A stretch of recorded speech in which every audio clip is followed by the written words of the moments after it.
Iran dramatically flexes missile power through brazen launch from exposed open desert launch site.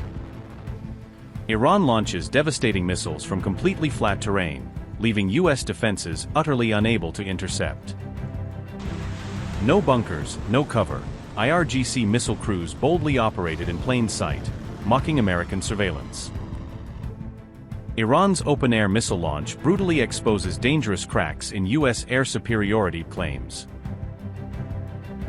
Iran abandons hiding in missile cities, openly humiliating Trump's repeated intelligence failure claims. Newly released footage by Iran has potentially exposed limitations in the performance of U.S. and Israeli air forces, raising questions about their ability to neutralize mobile missile units. The IRGC released material, broadcast by Press TV, shows missiles launching from a flat, open launch zone, rather than from heavily protected or hardened sites. As per the video released on May 7th, the launches were conducted in open terrain without conventional shelters, suggesting a more exposed but still operational launch posture. The video comes amid growing scrutiny of U.S. and Israeli efforts to suppress Iran's missile infrastructure, especially after repeated strikes failed to halt launches. Analysts have questioned whether U.S. intelligence and air power were able to meaningfully degrade Iran's long-range missile capabilities during the conflict. Iran had previously showcased underground missile cities, facilities designed to store and launch systems from deep bomb-resistant tunnels. However, the newly released footage highlights launches from unshielded surface positions, indicating that Tehran is willing to operate in the open while still maintaining a deterrent posture. This suggests Iran may no longer need to rely exclusively on concealed underground systems, pointing to a more flexible and dispersed missile strategy.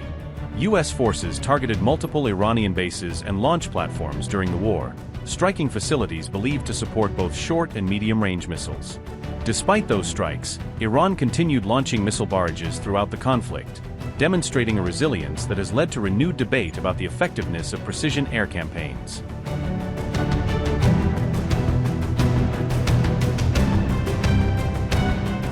On May 6, Iran's foreign minister held a telephone conversation with his Saudi counterpart, signaling continued diplomatic contact between Tehran and Riyadh at a sensitive regional moment.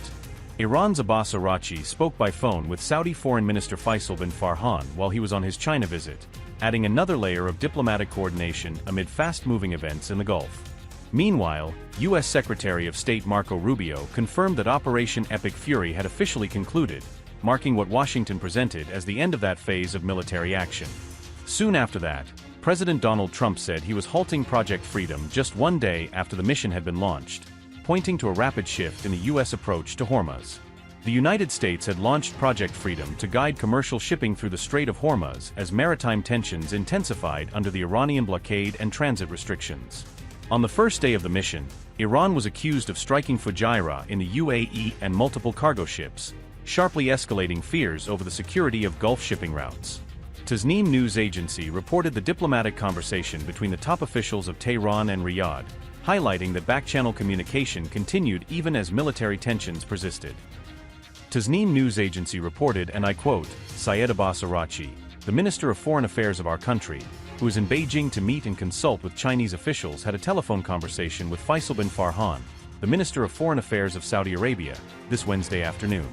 In this conversation, while examining the latest trend of regional developments, the parties emphasized the continuation of the path of diplomacy and cooperation of the countries of the region to prevent the occurrence and escalation of tension. Unquote.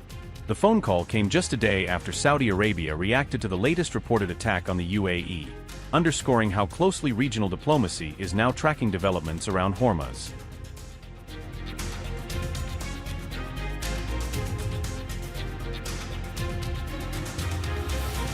Saudi Arabia on May 4th issued a formal reaction to the Iranian attacks on the UAE's Fujairah region and nearby US warships, signaling growing alarm in Riyadh over the latest escalation.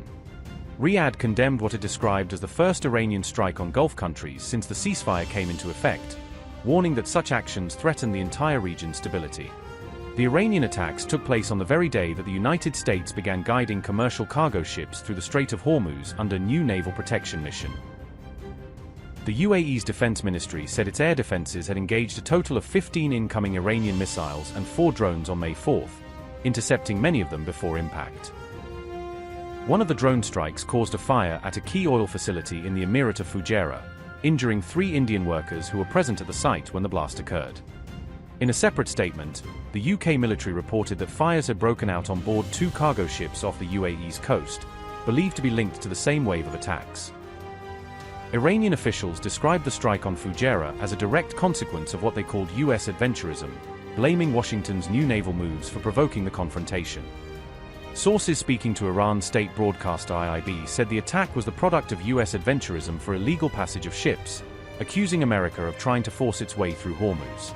Iran's navy also confirmed that it had fired both missiles and drones at US warships that were approaching the Strait of Hormuz as part of the new American escort operation. Saudi Crown Prince Mohammed bin Salman held a phone call with the UAE's president after the attacks, in which the 2 leaders discussed the situation and coordinated their response to Iran's actions.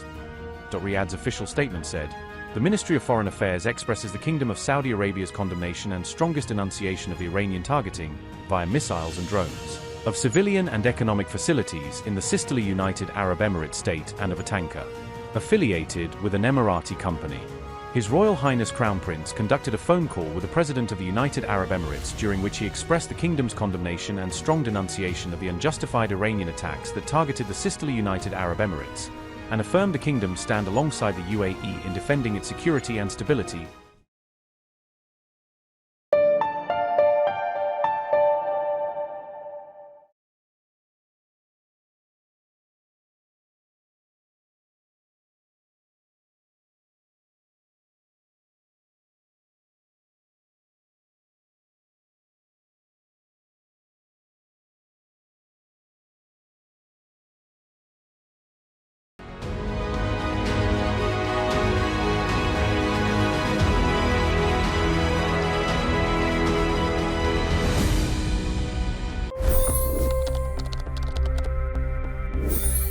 $25 crore गरीब गरीबी को परास्त करके बाहर निकले।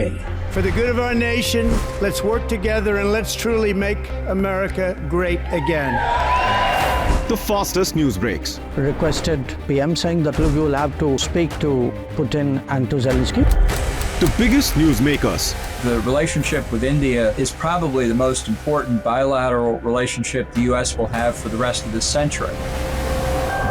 The capital delivered quite an election result today. Expert analysis. The million-dollar question today is how to stop this dance of death. Ground reports. I'm standing at the crossroad of the Kumbh Mela. Behind me are more than 100 entry ghats. Long-form interviews. Exclusionary politics is reflected in Manipur case as well. You don't bother because this is a small state.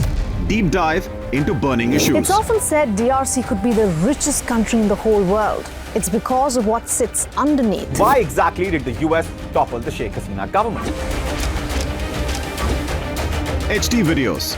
We don't just break news, we break it down.